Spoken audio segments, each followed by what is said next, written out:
Okay, g'day again. As you can see, got the engine back out. I should have done this before I put it back in, but I was too keen to see if the gearbox was going to work, and yeah, as I mentioned in the previous video, it's all working good now. Anyway, we've had an oil leak, which appeared to be coming out of between the head and the barrel on one side.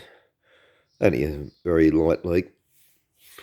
And I wasn't going to bother with it because, it involves, stripping it down as you see, taking the, the manifolds, generator, fan, housing, everything off so you can actually get to these.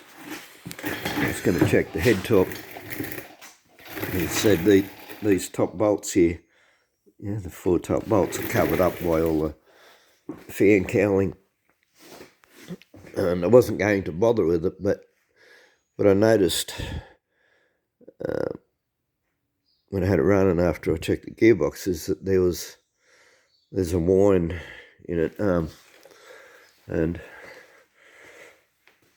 yeah, probably can't show you now, but there's something, probably even a stick, there's something catching the fan anyway. It's making a noise.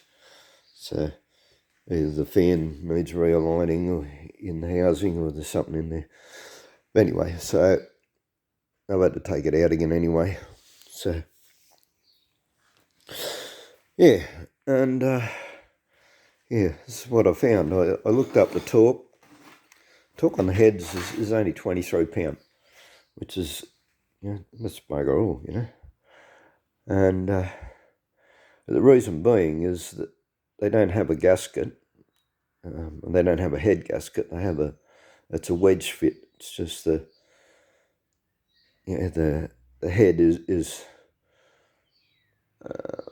beveled at an angle, which is, it's just slightly different to the angle on the barrels, and they fit in like, same as a ball joint or a toroid end fits in there, a wedge fit. And yeah, which is why they only need that 23 pound. But what I found was that one of the nuts in here, this one here, was actually loose. And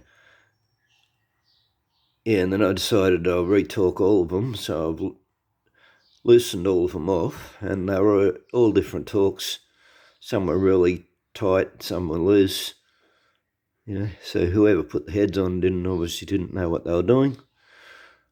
And I don't have a torque wrench that goes that low. Mine starts at 75 pounds. So yeah, I was just sort of guessing at the pressure, and it's sort of hard to guess 20 pound, but 23 pound. But so I was probably putting 30 or something. Yeah. But anyway, like they're 10mm bolts, they should be able to handle that. But yeah, somebody's obviously torqued it up way more than that. And what I found is that the stud on this one that was loose is actually stripped in the casing in the crankcase. But mind you, it was only sort of, I said I was probably putting about 30 pound on it when it sort of started to, like I did the nut up that was loose, but it didn't actually tighten up. And yeah, and that's where the oil was coming from. It was actually running under the nut, running down the stud. So then I thought about what to do. I was going to, because you can't, like I could take it in and get a helical put in it, but then you've got to take the head off. You've got to take at least one cylinder off, probably this one, so you can get the shavings out, because it's got to, to put a helical in it, you got to drill it and re-tap it. And yeah, you can't have those shavings floating around in the engine, so you'd have to take at least one cylinder out just to be able to get the shavings out. And you don't take the heads off these without having new seals for your valve tubes, your pushrod tubes. So yeah, no, so yeah, all of that was out. So wasn't going to do it. I'm too close to having to go away. I haven't got money for that for the moment. And I don't know, if you're going to pull them down, you start taking barrels off and everything. You look at putting new rings and bearings and doing the whole job properly anyway, which also isn't going to happen before I go to Sydney. So, but yeah, what the oil's about. I tipped it up onto its flywheel. I was going to unscrew the stud and just put a bit of Loctite or epoxy or something on it, and but then yeah, the oil pissed out of because I had the rocker cover off, and yeah, so I sat it back down and I had a little think about it, and I thought, well, it's probably holding up to 23 pound anyway, as I said, because I was probably putting around 30 anyway when it started to move. So, and considering it was already over tightened, like these are a wedge fit, as I mentioned, and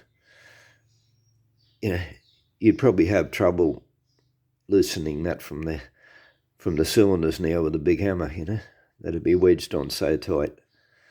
So yeah, I don't really see there being any issue. I said mainly because they're only done up to 23 pound anyway, and the stud's sort of holding it close to that pressure anyway. So yeah, we're going to risk it.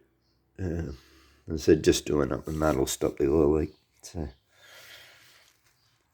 and yeah, put just a little bit of Loctite on the nut just to make sure it doesn't come loose again. So,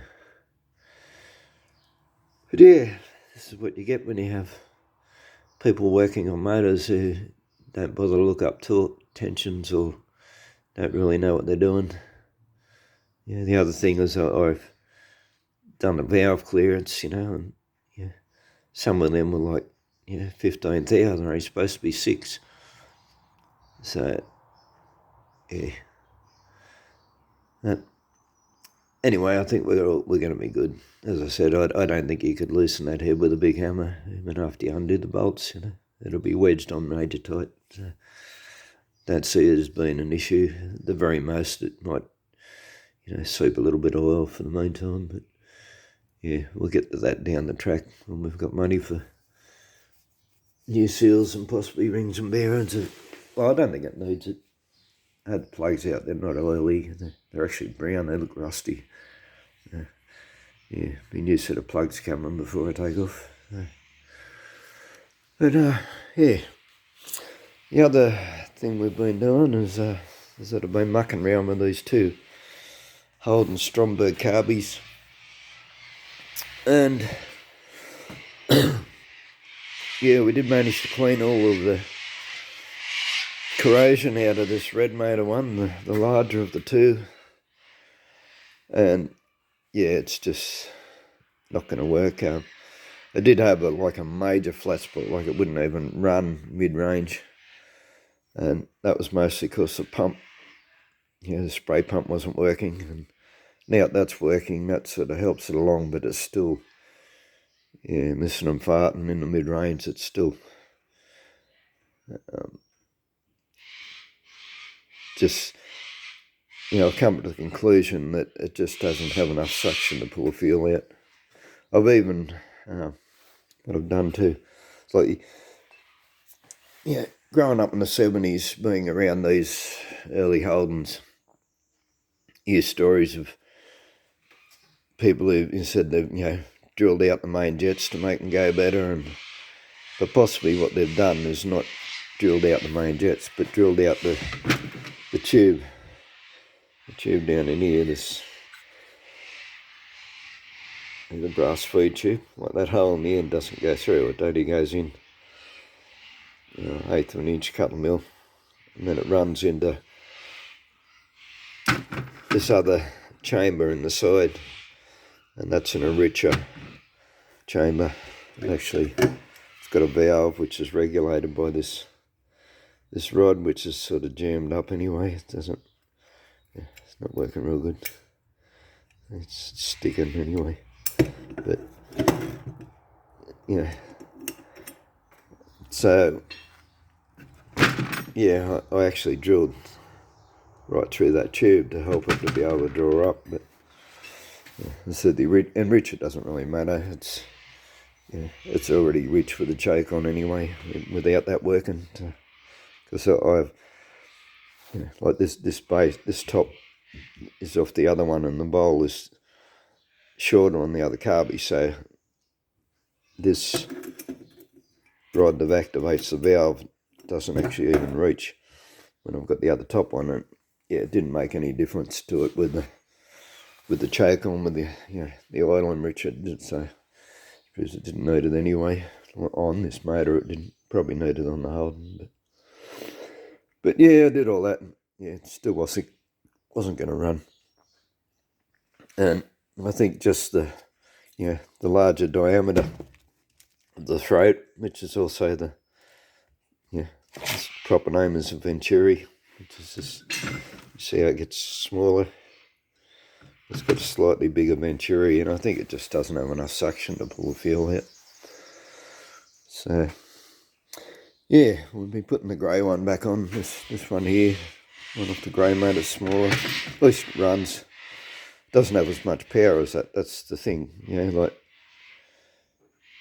it idles fine, it takes off fine, mid-range it's mucking up, but you give it a couple of pumps and open it, and it really takes off. It really does have a whole lot more power. But yeah, the mid-range is just too much of a compromise to drive on it.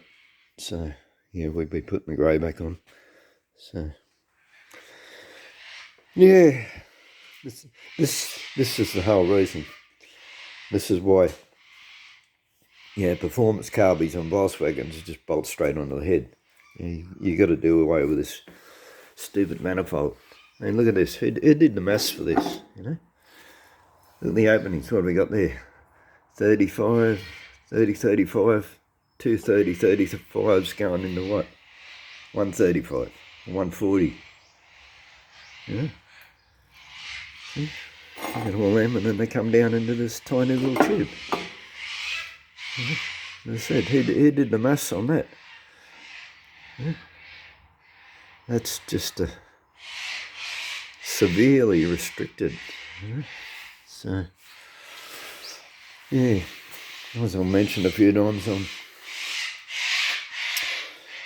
the next step from here, which won't be happening for a while.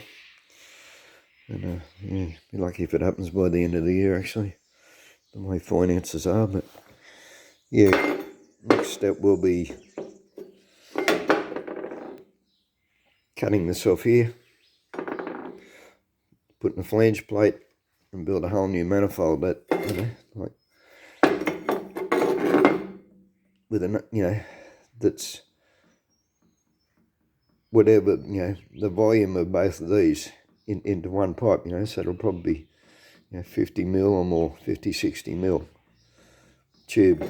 And so it'll be cut off before it goes back into one. Cut off here somewhere, flange, run to a much bigger tube, and from then I'll put that 32, 36 Weber, the ones I like on it.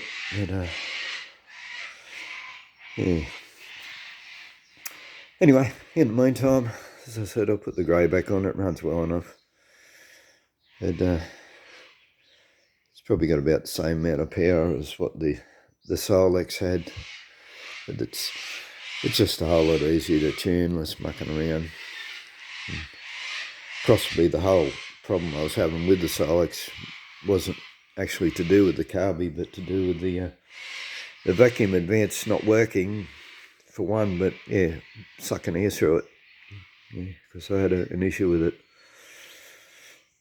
idling too high or not idling at all, and flat spots,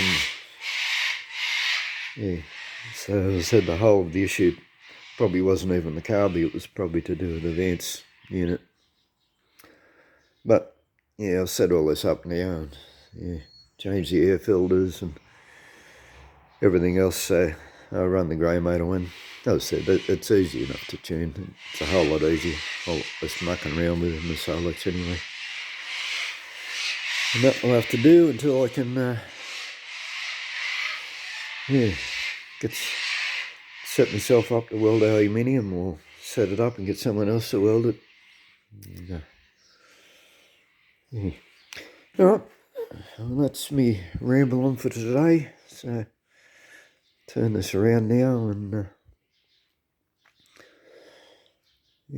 set my valves, rockers and on the other side, and find out what's rubbing on the fan in there, and we'll put it all back together. So, okay, well, thanks for listening to my ramble, and hit like, please. Bye.